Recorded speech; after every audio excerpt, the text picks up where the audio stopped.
Hello everyone, welcome to the Consciousness Physics lecture series platform. So basically what we are going to do today is that we are going to look at the basics of mathematical physics, and we are going to start our lecture series from mathematical physics. And the first syllabus part from which I am going to start the lecture from is vector analysis. So vector analysis will be the topic that we are going to handle.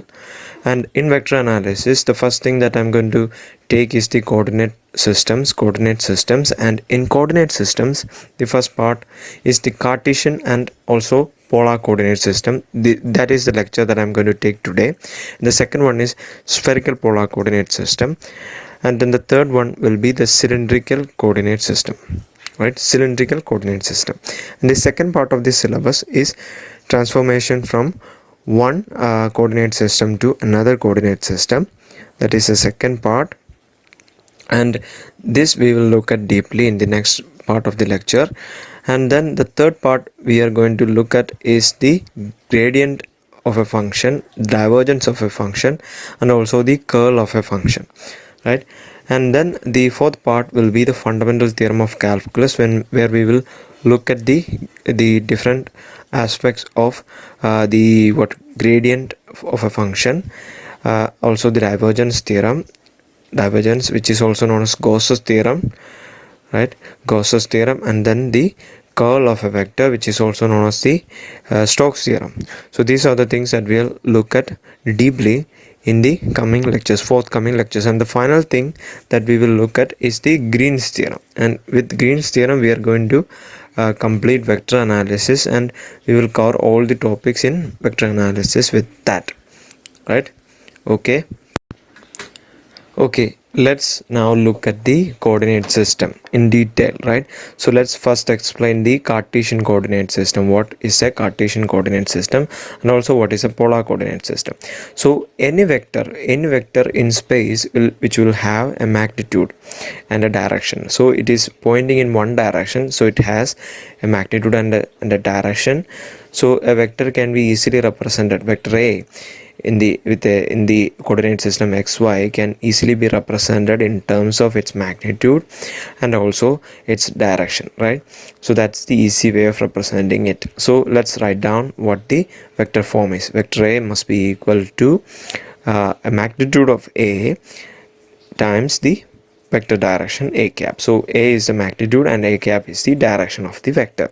So this is the basic representation, and a cap is always in the increasing direction of A. So it is pointing to the direction of A, in the increasing direction of A, unit vector in the increasing direction of A. This is the standard form. Now let's have a look at the representation in polar form. So in polar form, that means the coordinates have now become at an angle. Okay, a vector now in the xy coordinate plane can be represented in terms of an angle theta, right? Angle theta. So the basic form A is equal to a cap.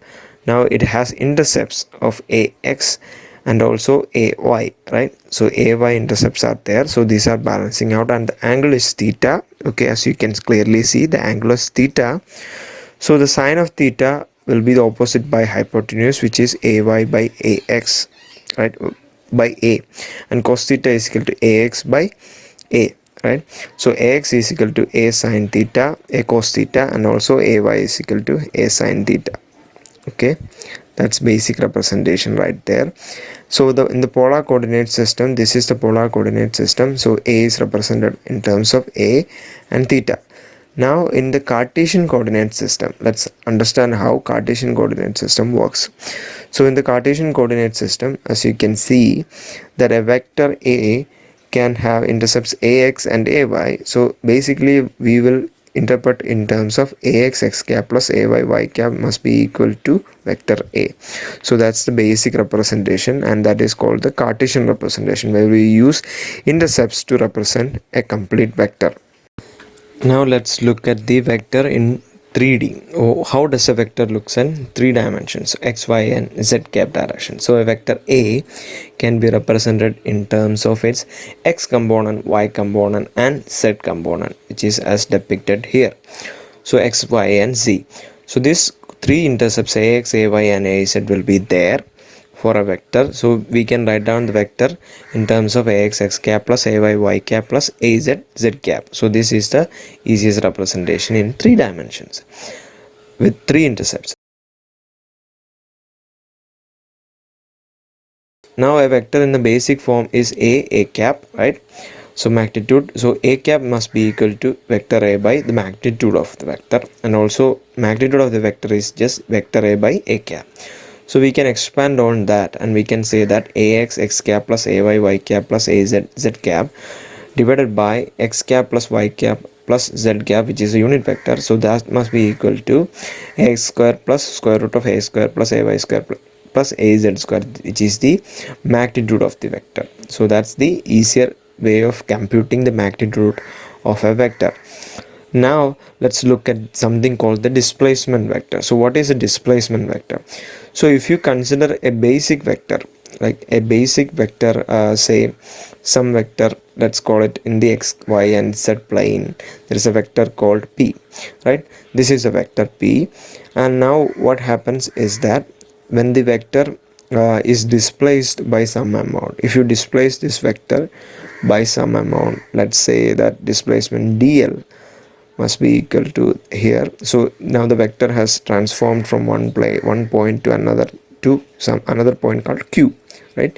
So this is the vector q, and now the displacement occurred, and now what happened is that p plus some displacement vector gives you the q. So it's px x cap plus py y cap plus pz z cap plus some dx, which is x cap plus dy y cap plus dz z cap, which is a dl element, gave you qx in the x cap plus qy y cap plus qz z cap, which is the new vector, right? New vector, which is the displacement is added and you are given a new vector. So that's the displacement vector. An infinitesimal displacement can have a new vector. So there are three types of displacements. There is infinitesimal length, infinitesimal area and infinitesimal volume. So now let's look at the vector displacement in much detail. The thing is that if you have a vector p, right, a vector p and a displacement dl element is added to it to displace it from vector p to q.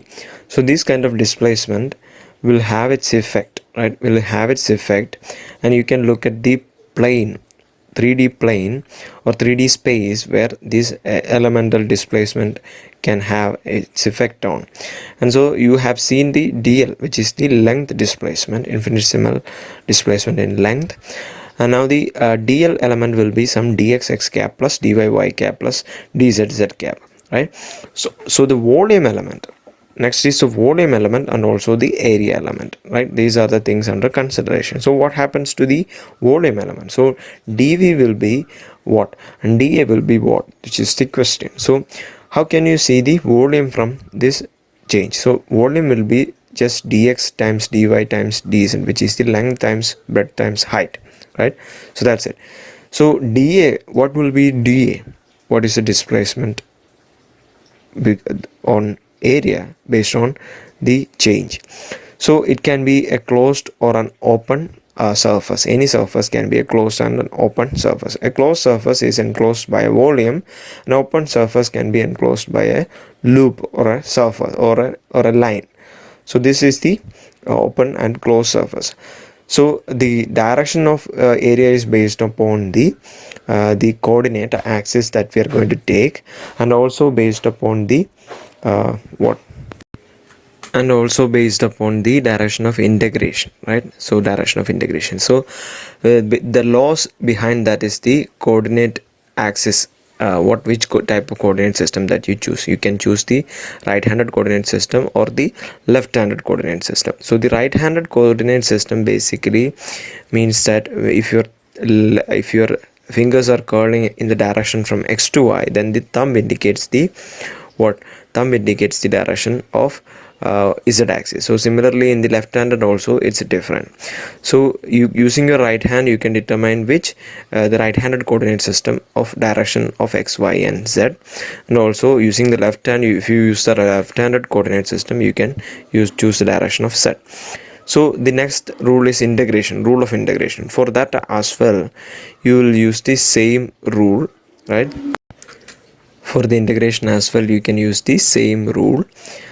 For a fraction for an area dx dy, you can see the integral dx dy will be facing outwards using the right-handed rule. If you can see the thumb pointing outwards in the outside area direction, the x to y will give you the direction of the fingers, right? Fingers curling. So similarly, dy dx will be inwards, right, using the right hand rule. So using the right hand rule, you can decide which direction the area is. Okay, that's the integration form.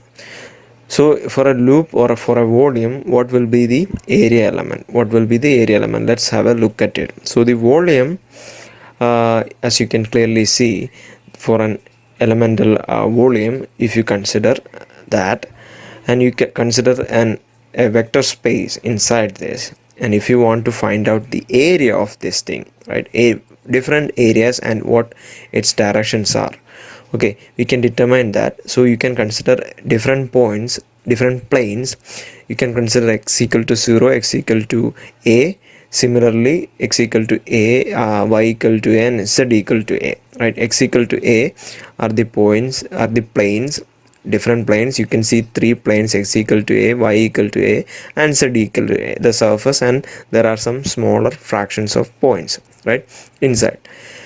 Fractions of spaces, these elemental areas dx and dy, you can see dx and dy or something like that. So the first plane of x equal to a, this is the elemental area, and when you magnified that elemental area, you can see the at x equal to a, x is fixed, but y and z are changing. So dx and dy will be the area element.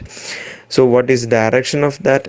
How can you determine the direction? So it will be dy dz in the x cap positive direction for finding it outside, and also for the second at y equal to a, it will be dx dz in the y cap direction, in the positive y cap direction. Also for the at z equal to a, it will be dy dx in the z cap positive direction. Similarly, you can comprehend the x equal to minus a plane, and y equal to minus a plane, and z equal to minus a plane, three planes, and all these planes, or x equal to 0 plane, y equal to 0 plane.